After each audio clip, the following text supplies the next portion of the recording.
están? Muy bienvenidos a esta serie de entrevistas de riesgos de explotación sexual de niñas y niñas adolescentes en territorios, la cual se está siendo realizada por la plataforma Actuar Urgente en conjunto con El Mostrador.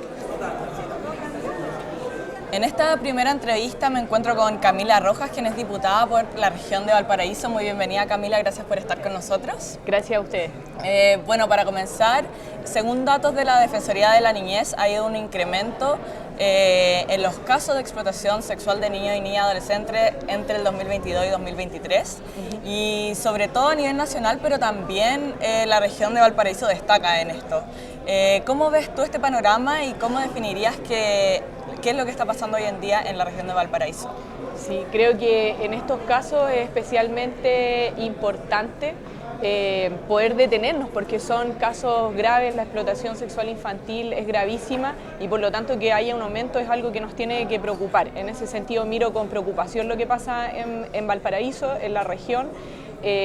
No hace mucho ocurrieron estos casos vinculados a las residencias, que son casos en donde además el Estado tiene un rol que debería ser protector, y por otro lado también hemos visto situaciones vinculadas, por ejemplo, a microbuseros y redes relacionadas con aquello. Entonces tenemos situaciones graves, complejas, y creo que es importante y que algo que frenaría el aumento sería que no hay impunidad en estos casos, que cuando se visibilizan efectivamente se actúe con todo el rigor de la ley y se dé la importancia que requieren, porque tengo la sensación de que cuando van en aumento es precisamente porque no se está actuando con la fuerza que se requiere. En ese sentido, según la estadística en la región de Valparaíso, todavía ha habido un aumento en la explotación sexual física y no tanto digital, a pesar de que la digital también ha aumentado a través de las redes sociales, ya que es un modo operandus para llegar a niños y niñas y adolescentes, que muchos de ellos están en residencias del Estado. ¿Cómo ve este aumento y también qué ojo le podemos poner también a los nuevos canales que existen, como la digitalización y las redes sociales?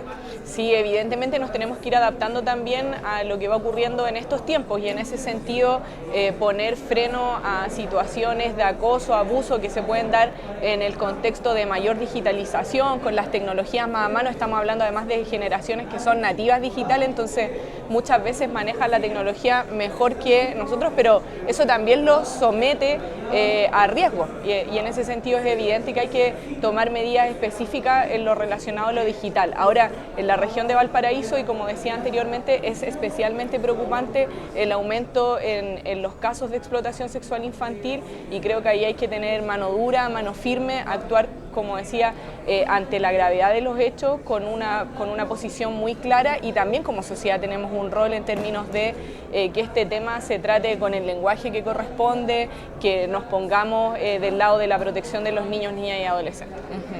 Recientemente usted ha anunciado un proyecto de ley para entregar herramientas educativas y así prevenir la explotación sexual de niñas, niños y adolescentes. En ese sentido, si nos puede contar un poco las características de este proyecto y también cómo finalmente pasar del discurso a la acción, porque esto sin duda es un problema que afecta a nivel nacional, que es importantísimo abordar.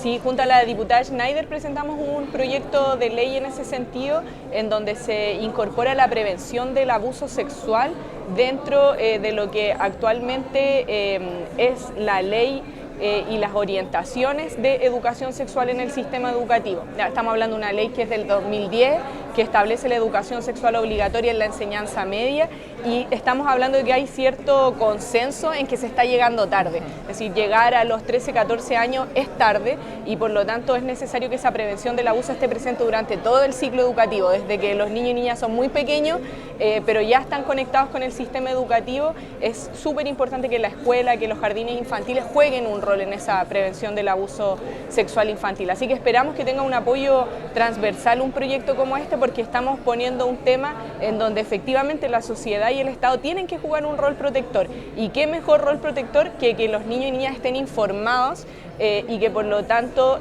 se les proteja respecto de ciertas conductas de riesgo, y hay que partir desde muy temprano, hay que conocer nuestros cuerpos, hay que saber poner límites, ¿ya? Entonces estamos hablando de temas que obviamente van de acuerdo a la edad de los niños y niñas, pero que es necesario tomarlos desde que son muy pequeños hasta que terminan el colegio en este caso. Entonces ese es nuestro proyecto. Le hemos dicho también que es antipedofilia, precisamente anti redes de explotación sexual infantil, porque en la medida que tenemos niños y niñas más informados, más formados sobre estos temas, creemos que también así se les puede proteger.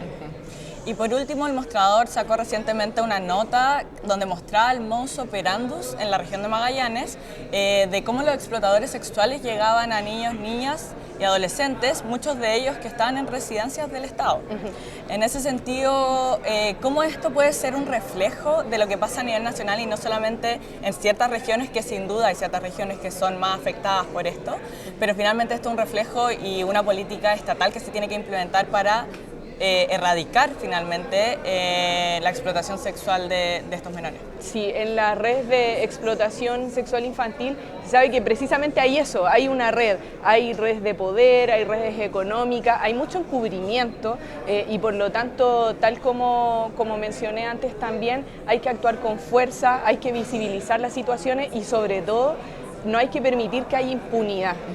Creo que tanto en el caso de Magallanes, donde se devela estos parcelazos, como lo que ocurría en la región de Valparaíso, también vinculado a residencia, hay que poner un límite y ahí el Estado es especialmente responsable porque estamos hablando de niños, niñas, adolescentes que están a cuidado, digamos, y deberían ser protegidos por el Estado. Entonces, creo que endurecer las leyes en ese sentido y además la prevención. Creo que son las dos líneas fundamentales. Por un lado, que prevengamos y, como decía, por ejemplo, educación sexual, un elemento clave, prevención del abuso sexual infantil, de la explotación sexual infantil, y por otro lado, que las leyes sean suficientemente duras y que las instituciones relacionadas, la Fiscalía, también haya una conciencia total de que estos casos no pueden quedar en impunidad, porque si quedan en impunidad, evidentemente hay ahí un crecimiento y por lo tanto empiezan a ocurrir más frecuentemente y tenemos cifras que luego lamentamos. Diputada, por último le queremos hacer entrega del boletín número 4 de la plataforma Actuar es Urgente para que lo lea y lo pueda revisar con sus pares. Súper, muchas gracias. Que esté muy bien.